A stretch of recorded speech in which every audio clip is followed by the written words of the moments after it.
This is not a VR headset, but if he handed it to me without any context, I would have assumed it was. It's got the same lenses, same strap, same IPD adjustment. The only difference is, instead of a virtual world on the other side, there's a drone somewhere in the sky sending you a live feed. If you're new here, I'm Naysy, and I've never flown a drone in my life, but I do review VR headsets for a living. And I've always really wanted to try an FPV drone, as there's a lot of similarities with VR. So I was stoked when Antigravity reached out asking me to check out their Antigravity A1 drone, which is the world's first 8K 360 drone. Now let's start with the unboxing, because honestly, this already impressed me before I even turn anything on. Everything comes in a carry bag, which I immediately appreciated, because if you're going to take this thing out into the world, you want to have a proper carry case, because having a proper carry case makes it so much easier. And inside the case, you've got the goggles, an external battery for the goggles that hangs around your neck, the drone itself, which comes nested in its own cute little box, the grip motion controller,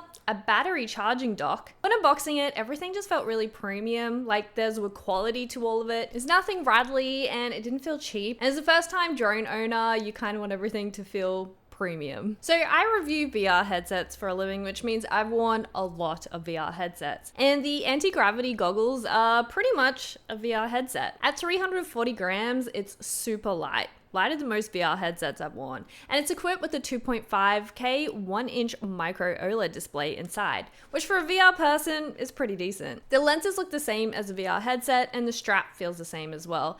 On the bottom of the goggles, you got these two dials that move independently left and right to adjust the IPD. So each eye is tuned separately. And then when you rotate the same dial, it adjusts diopter, which is the focus. So if you wear glasses, you might not even need them. Then the sweet spot is really easy to find, and it stays found. Even after taking the goggles on and off repeatedly, I still found my sweet spot. The only caveat though, this is still like a VR headset. You do have to be careful with sunlight coming through the lenses. So same rule applies here. There's also a really cool outer display on the front of the goggles, so anyone standing near you can see the live drone feed and see what you're seeing, which is pretty cool. And I just think these look awesome, and I feel very cyberpunk wearing them. And the antennas also fold up at the top, and I just think it's really cute.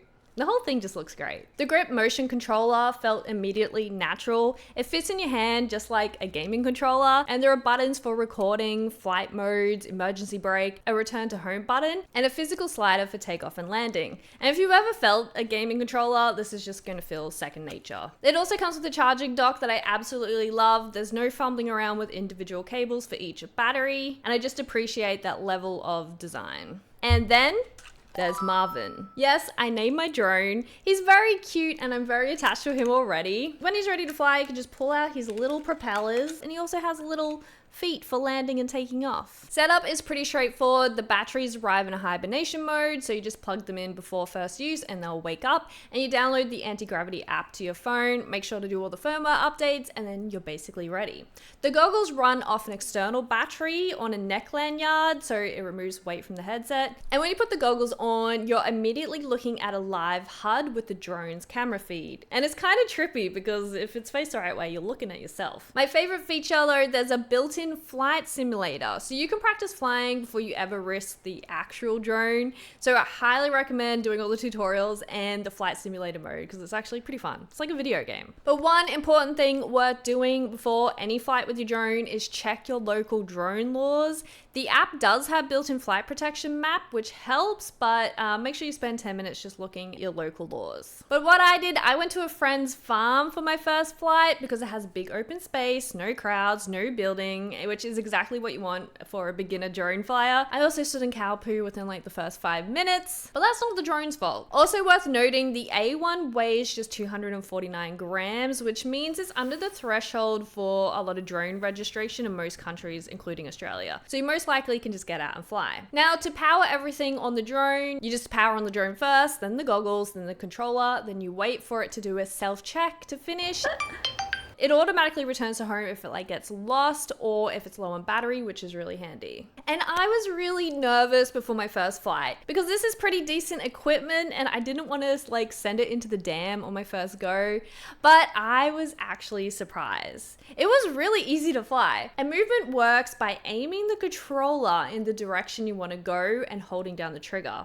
That's it. You're not managing joysticks or doing complex thumb coordinations or anything. You just point and hold, and it's just surprisingly how natural it feels. It also has obstacle avoidance and forward and down sensors, so it's not going to fly itself into a tree while you're still getting the hang of things. And if you do panic, you just press the emergency brake button and it just stops and hovers there. And when you're done, you just hold down the return to home button and the drone flies itself back to where you took it off and lands automatically. I got to stand there watching it come back and land perfectly, and I could see myself watching the drone through the FPV live feed. It was kind of trippy. The range was also pretty impressive. I didn't push it to the absolute maximum, but maybe next time. But I got way further than I expected. Like, I flew so far all over the dam and the cow paddocks. It was awesome. I really wanted to see how the cows would react, but they're not my cows. I didn't want to upset them. I also thought I might get motion sickness, but there was none. So if that's a fear, it doesn't seem to be a problem. I even gave my cameraman a go and he picked it up super easy. I swear, better than I did. And he doesn't even use VR. But once you got the basics down, there's a lot more to explore. There's also a ton of smart flight features via the goggles HUD.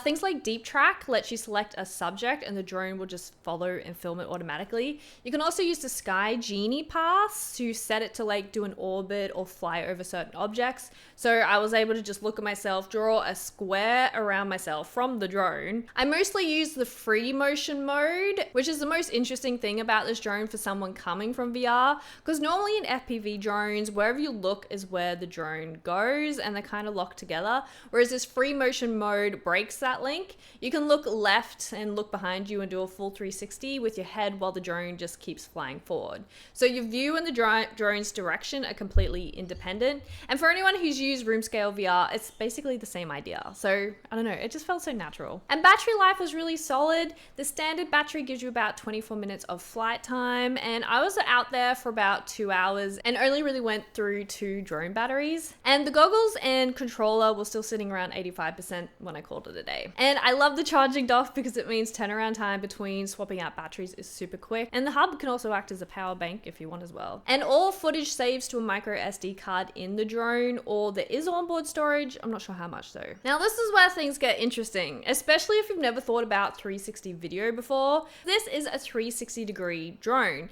so you're not locked into whatever angle you happen to be looking at when you film.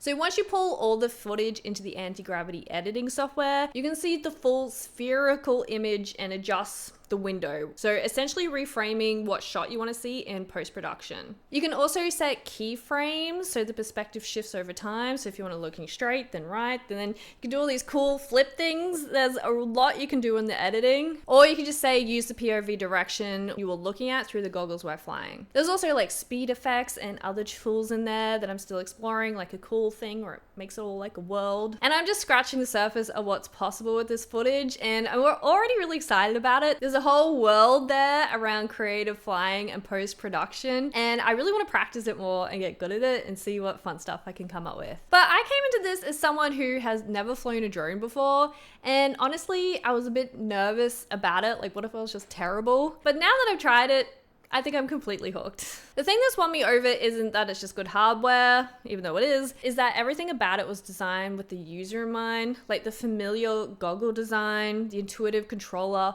the flight sim so you can practice before you risk anything, and also the return to home button. Also the 360 camera that gives you flexibility in post and rather than trying to get the perfect shot. This feels like a product that was made for people who actually want to do something with it, not just hover around in the backyard once and put it back in the box. I think this is a great toy for VR and tech enthusiasts. It's kind of like a VR headset that lets you touch grass. I'll definitely be using it a lot more and learning how I can get some really cool shots, so stay tuned for more videos. But if you want to check out the Antigravity A1, the link is in the description. But thank you Antigravity for sponsoring this video, and I'll see you in the next one.